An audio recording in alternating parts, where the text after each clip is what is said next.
Kami dari kelompok 5, kami akan menjelaskan materi kami tentang ruptur uteri dengan nama anggota kelompok Paula Putri Lukas, Tirsa Panto, Vanessa Wadja, dan Yolanda Claudia Enar.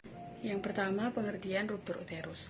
Ruptur uterus adalah robekan pada uterus, dapat meluas ke seluruh dinding uterus dan isi uterus tumpah ke seluruh rongga abdomen atau komplet, atau dapat pula ruptur hanya meluas ke endometrium dan miometrium, tetapi peritoneum di sekitar uterus tetap utuh atau inkomplet. Kemudian klasifikasi menurut waktu terjadinya, ruptur uteri gravidarum, kemudian ruptur uteri durante partum.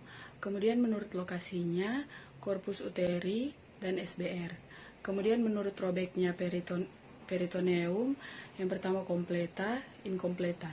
Kemudian menurut etiologinya, ruptur uteri spontanea, ruptur uteri violenta.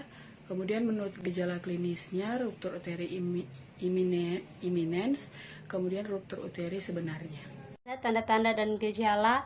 Yang pertama, ruptur uteri mengancam rum partus. Yang kedua, partus berlangsung lama. Yang ketiga, pasien gelisah. Yang keempat, ketakutan. Yang kelima, disertai perasaan di perut dan setiap datangnya kontraksi. Selanjutnya, pasien memegang perutnya dan mengontraksi kesakitan, bahkan meminta supaya anaknya secepatnya dilahirkan. Selanjutnya, pernafasan dan denyut nadi lebih cepat dari biasanya. Ada pula mulut kering, lidah kering dan haus, demam. Selanjutnya, ruptur uteri yang sebenarnya: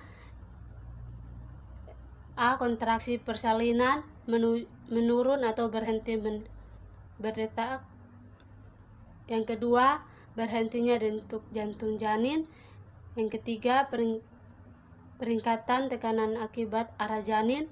Yang keempat, gejala rangsangan periostensi. Yang kelima, keadaan syok dan periostensi. Yang keenam, perdarahan eksternal dan internal. Etiologi penyebab kejadian ruptur uteri yakni tindakan obstetrik, ketidakseimbangan fetopelvik, letak lintang dan diabaikan kasep, kelebihan dosis obat bagi nyeri persalinan atau induksi persalinan jaringan parut pada uteri, kecelakaan.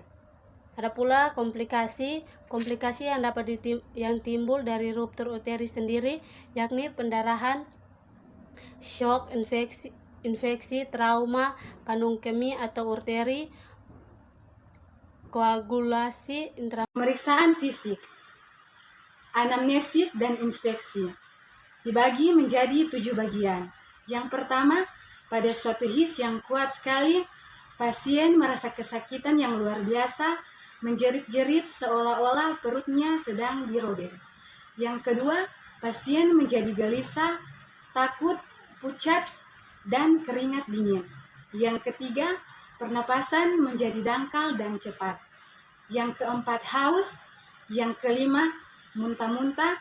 Yang keenam, syok, nadi kecil dan cepat, tekanan darah menurun bahkan tidak teratur.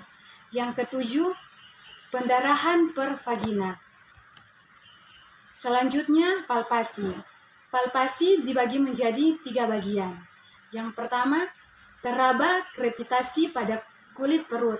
Yang kedua, bila janin sudah keluar dari kayum uteri atau berada di rongga perut, maka perabaan bagian-bagian janin langsung di bawah kulit perut dan di sampingnya terkadang teraba uterus sebagai suatu bola keras dengan ukuran sebesar kepala.